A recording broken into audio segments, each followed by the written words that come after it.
respected faculty members. My name is Ambrish Singh. I am a PhD student in the Department of Mechanical Engineering at IIT Guwahati. The work I am presenting here relates to discrete element analysis of gravity-driven powder flow in coaxial nozzles for directed energy deposition. This is the outline of my presentation. A major part of the discussion will be spent on exploring the viability of a novel gravity-based cladding head for directed energy deposition. DED, or directed energy deposition, is a metal additive manufacturing technique that uses a laser to create a melt pool on the substrate into which powder feedstock is injected. Upon solidification of the melt pool, we get a deposited track. Through CNC motion and repeated deposition, complex parts can be fabricated. This complex parts is fabricated in layer by layer fashion. This study is exclusively focused on powder delivery nozzle, which is highlighted here.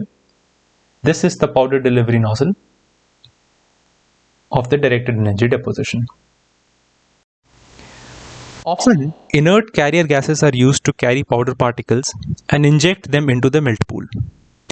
However, this pneumatic method has several limitations, such as deteriorated surface finish, reduced catchment efficiency, increased power consumption and cost of operation, part porosity due to gas entrapment in the melt pool. A gravity-based nozzle design is expected to alleviate these limitations by eliminating carrier gases themselves. Several nozzle designs exist in the literature. While an off-axis nozzle is used for the cladding of rotary components, coaxial nozzles, which maintain concentricity between the laser and the feedstock, is used for part fabrication. Two nozzles, that is continuous coaxial and discrete coaxial nozzle, are popular in DED. A continuous coaxial nozzle features an annular stream of powder. This annular stream of powder converges at the focal point of the laser. In discrete coaxial nozzle, there are discrete streams of powder which converge at the focal point of the laser, which matches the location of the melt pool. Discrete element method. Discrete approach, unlike continuum method, places emphasis on individual powder particles, thus making it suitable for investigation of bulk matter behavior. DEM, or discrete element method, is specifically suitable for investigating phenomena that occur at length scales comparable to particle diameter, such as jamming of bulk matter in confined channels. Now I will share some of the DEM results. The DEM simulation shows the powder stream generated by the cladding head to be of conical and convergent in nature. This is established qualitatively through multiple observations made at different sectional planes marked here. Making observations at these sectional planes, we find that the powder stream remains convergent up till 10 mm from the nozzle outlet. Beyond 10 mm, we see that the powder stream starts to diverge again. A cone angle, which in present context is defined as the angle of inclination between the conical nozzle surface and the vertical, which is highlighted here. This cone angle has significant influence on the powder stream behavior. We see as the cone angle decreases, the focal length of the powder stream increases, along with the depth of focus. An effort was made to determine the powder distribution at the focal plane of the powder stream. To do so, 30 concentric bins were placed at the focal point of the laser or of the powder stream. These bins are nothing but powder mass sensors. The average mass recorded by each of these bins, when plotted against their respective incremental area, reveals the distribution to be of Gaussian in nature. Given the Gaussian nature of the curve, 1 by E square rule can be applied to determine the focal radius at the of the powder stream at the convergence point. It should be noted that ideally the focal area of the powder stream should be smaller than the melt pool area. This will ensure maximum powder catchment efficiency. A study was also carried out to analyze the effect of nozzle tilt on powder stream. Again, by using virtual bins arranged in a circular manner, these bins are mass sensors. By using these virtual bins, the powder distribution at the nozzle outlet can be determined.